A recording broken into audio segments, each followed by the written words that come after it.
If you're somebody with diabetes or you have insulin resistance, there's something very important you need to know about burning body fat. So if you've struggled and you've had a hard time actually being able to do this, it's not your fault. It's just the way your body is right now because you have insulin resistance or you're diabetic. So here's how this whole entire process works. When you are metabolically unhealthy, your ability to burn body fat, even in a caloric deficit, is going to be somewhat compromised. It's not that the law of thermodynamics doesn't work for you, it's that your body is still burning glucose and not body fat. So here's a quick little example. Let's take somebody who's metabolically healthy, who doesn't have insulin resistance, doesn't have diabetes, and let's say that they exercise pretty frequently, they eat a pretty decent diet, and they have pretty low body fat as far as the majority is concerned. Their bodies are constantly switching between burning glucose and burning body fat that's stored on their bodies. And they do this relatively easy. The switch between burning body fat and burning glucose is relatively quick. And because they're metabolically healthy, this happens normally as evolution has intended.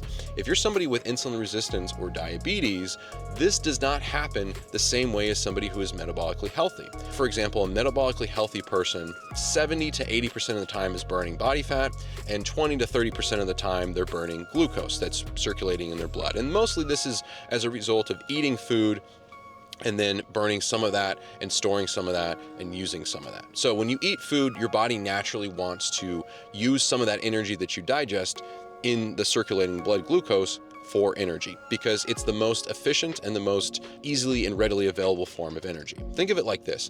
Let's say that you need to go to the grocery store, right? And you can either use your phone wallet, which is the most convenient. You just pull out your phone, scan it, and you're done. Or you have to pull out your credit card and scan that, which is still fast, but not as fast maybe as your phone. Or let's say that you have to go to the ATM first, pull out money, and then go to the store and then pay with cash. So think of it the same way as how your body burns body fat.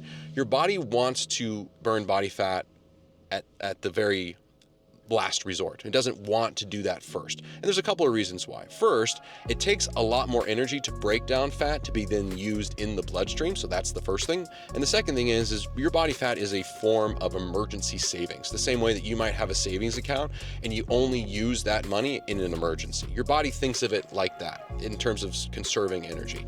So people who have insulin resistance and are diabetic, the issue that they have is they have a chronically elevated blood glucose level. Meaning that even when they are fasting or the time between not eating, their body is still burning that blood glucose.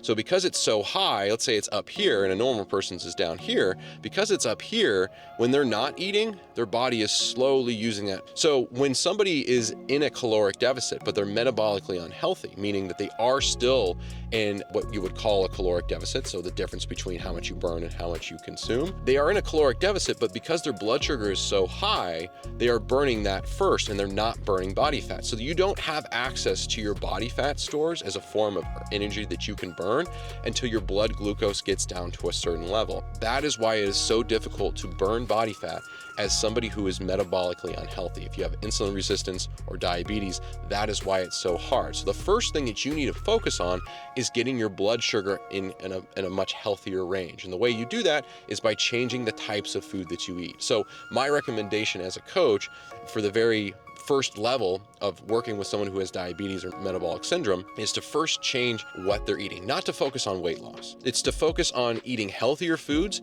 and doing some form of exercise, which typically is, for me, when I'm coaching people, is in some form of resistance training. So lifting weights and going to the gym and using weights or using weights at home, whatever it might be, and walking. Those are the only two forms of exercise I use with this demographic of people.